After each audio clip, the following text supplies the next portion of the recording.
परिचय। हे सुमन, क्या तुम इन व्यंजकों का प्रसार करने में मेरी सहायता कर सकती हो? हाँ बिल्कुल, मुझे दिखाओ। जब हम x+1 के वर्ग का विस्तार करते हैं तो हमें प्राप्त होता है x वर्ग प्लस 2x+1, और जब हम x+1 के घन का विस्तार करते हैं तो हमें प्राप्त होता है x घन प्लस 3x वर्ग प्लस 3x+1। ये आसान था। क्या हम x+1⁴ या x+1⁵ का विस्तार कर सकते हैं? हाँ, हम इनका प्रसार भी कर सकते हैं, लेकिन जब हम इन्हें हल करते हैं तो हमें पता है कि यह विधि उबाऊ हो जाती है। इसलिए इन व्यंजकों का प्रसार करने के लिए हम द्विपद प्रमेय का उपयोग करते हैं। द्विपद प्रमेय? ये मैं नया शब्द सुन रहा हूं। इसके बारे में मुझे और बताओ। ठीक है, मैं तुम्हें द्विपद प्रमेय के बारे में विस्तार से बताऊंगी।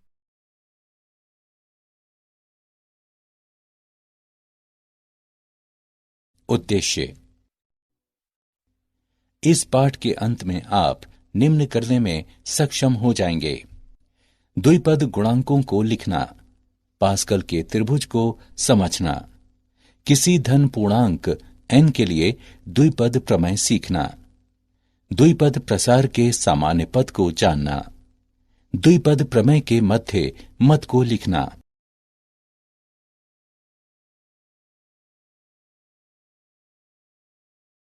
धन पूर्ण घातांकों के लिए द्विपद प्रमेय। कोई द्विपद एक ऐसा बीज गणितीय व्यंजक होता है जिसमें दो पद होते हैं। उदाहरण के लिए x प्लस y।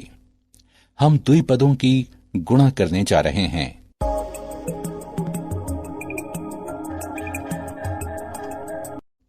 वे संख्याएं जो किसी द्विपद प्रसार में पदों के गुणांकों के रूप में दिखाई देती हैं, द्विपद गुणांक कहलाती हैं।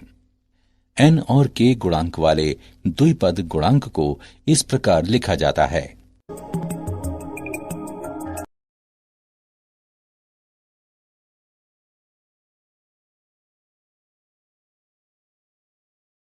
पास्कल का त्रिभुज। पास्कल का त्रिभुज सभी द्विपद गुणांकों को सूचीबद्ध करता है, जैसा कि नीचे चित्र में दिखाया गया है। x+1⁵ या केवल 1 के प्रसार में 0वीं पंक्ति गुणांक है। इसके आगे पहली पंक्ति से x+1⁵n के प्रसार में nवीं पंक्ति में n+1 गुणांक हैं। जैसा कि हम देख सकते हैं, पास्कल त्रिभुज में कुछ रोचक गुणधर्म हैं। त्रिभुज प्रत्येक पंक्ति के मध्य में सम्मित है, अर्थात NCR बराबर NCN घटा R। प्रत्येक पंक्ति में सबसे बाईं ओर सबसे दाईं ओर की संख्याओं को छोड़कर प्रत्येक संख्या सीधे इसके ऊपर की दो संख्याओं का योगफल है, अर्थात NCR बराबर NCN घटा 1 R घटा 1 जमा N घटा 1CR। प्रत्येक पंक्ति में पहले संख्याएं 1 से अधिकतम मान तक बढ़ती हैं और फिर वापस 1 तक घटती हैं। दूसरी संख्या और nवीं पंक्ति में अंतिम संख्या n है, अर्थात NC1 बराबर NCN घटा 1 बराबर n।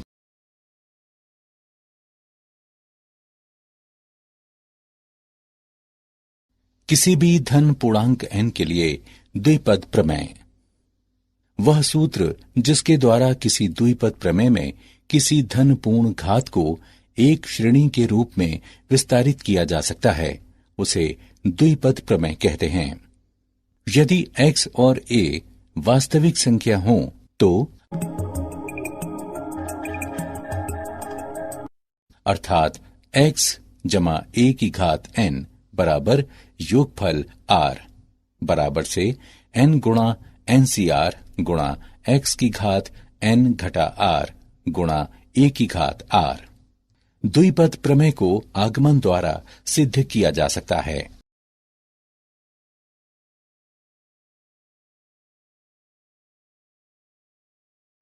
गुणधर्म। प्रसार में n जमा 1 पद हैं। प्रसार के किसी पद में x और y के घातांकों का योगफल n के बराबर होता है। द्विपद गुणांक आरंभ और अंत से समदूरस्थ हैं, क्योंकि NCR बराबर NCN घटा R।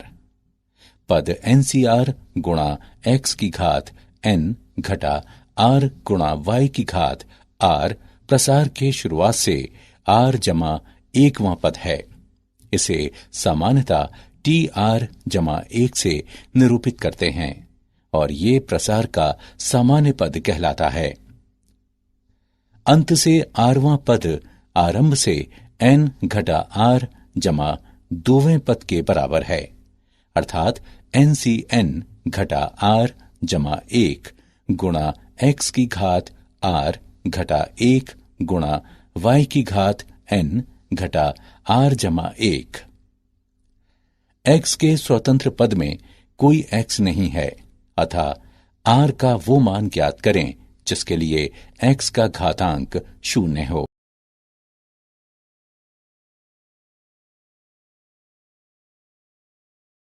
द्विपद प्रमेय का उदाहरण। उदाहरण a घटा x की घात n का प्रसार ज्ञात करें। हल।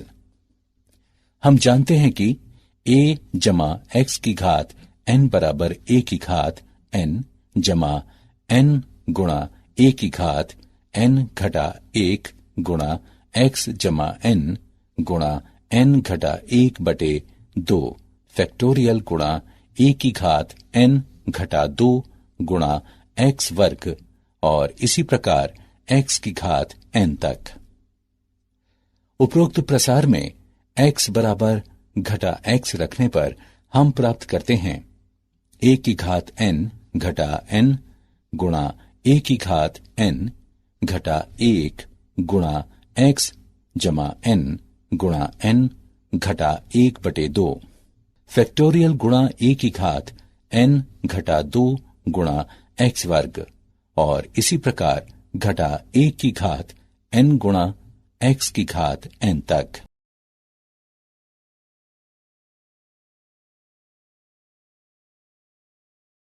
द्विपद प्रसार का सामान्य पद। x जमा a की घात n के प्रसार में r जमा 1वां पद सामान्य पद कहलाता है, जिसे TR जमा 1 से निरूपित किया जाता है। TR जमा 1 बराबर NCR गुणा x की घात n घटा r गुणा a की घात r बराबर NCR। पहले पद की घात n घटा r गुणा दूसरे पद की घात r। उदाहरण x जमा 2y की घात 10 के प्रसार में 5वां पद ज्ञात करें। हल। x जमा 2y की घात 10 के प्रसार में 5वां पद नीचे दिया गया है। 3360 गुणा x की घात 6 गुणा y की घात 4।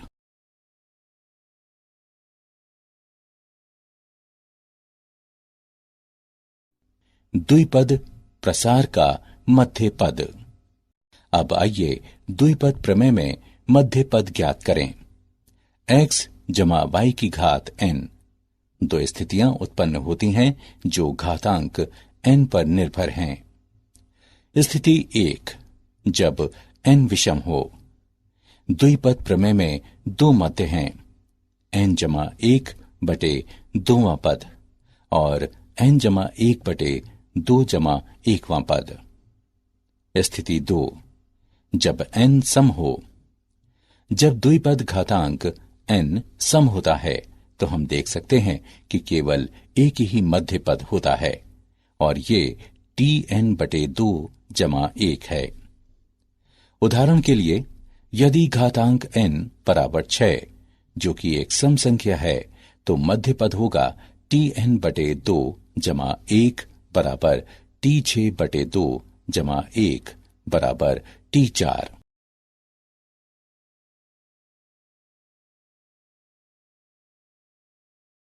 उदाहरण, x वर्ग जमा 3 की घात 6 का प्रसार करें। हमें अपने उत्तर के लिए द्विपद प्रमेय में पदों और घात को लेते हुए शुरू करना होगा।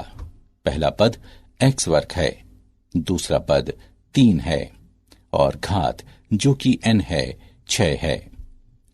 इसलिए 0 से 6 तक गिनने पर द्विपद प्रमेय से हमें प्राप्त होता है x वर्ग जमा 3 पूरे की घात 6 बराबर 6 c 0 गुणा x वर्ग की घात 6 गुणा 3 की घात 0 जमा 6c 1 गुणा x वर्ग की घात 5 गुणा 3 की घात 1 जमा 6c 2 गुणा x वर्ग की घात 4 गुणा 3 की घात 2 जमा 6c 3 गुणा x वर्ग की घात 3 गुणा 3 की घात 3 जमा 6 c 4 गुणा x वर्ग की घात 2 गुणा 3 की घात 4 जमा 6c 5 गुणा x वर्ग की घात 1 गुणा 3 की घात 5 जमा 6 c 6 गुणा x वर्ग की घात 0 गुणा 3 की घात 6। इसे सरलीकरण करने पर हमें प्राप्त होता है x की घात 12 जमा 18 गुणा x की घात 10 जमा 135 गुणा x की घात 8 जमा 540 गुणा x की घात 6 जमा 1215 गुणा x की घात 4 जमा 1458 गुणा x की घात 2 जमा 729।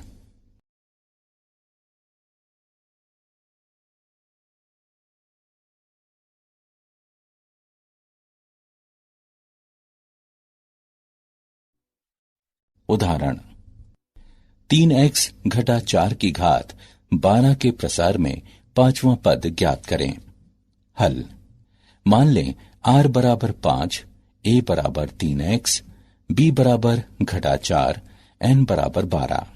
इन मानों को प्रतिस्थापित करने पर हम प्राप्त करते हैं 12c 5 घटा 1 गुणा 3x की घात 12 घटा 5 घटा 1 गुणा घटा 4 की घात 5 घटा 1।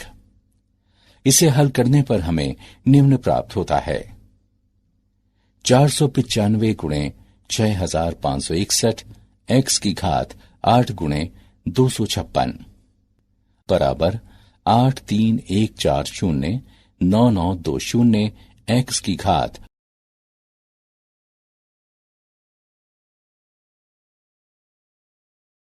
क्या आप जानते हैं पास्कल के त्रिभुज को मूलतः प्राचीन चीन द्वारा विकसित किया गया, लेकिन पास्कल पहला ऐसा व्यक्ति था जिसने इसमें शामिल सभी पैटर्नों के महत्व की खोज की।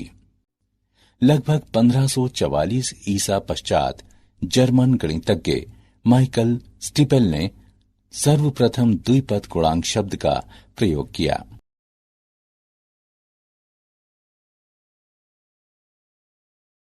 सारांश, आइए हमने जो कुछ सीखा है उसे संक्षेप में दोहराएं। किसी धन पूर्णांक n के लिए एक द्विपद के प्रसार को द्विपद प्रमेय के द्वारा प्रदर्शित किया जाता है, जो है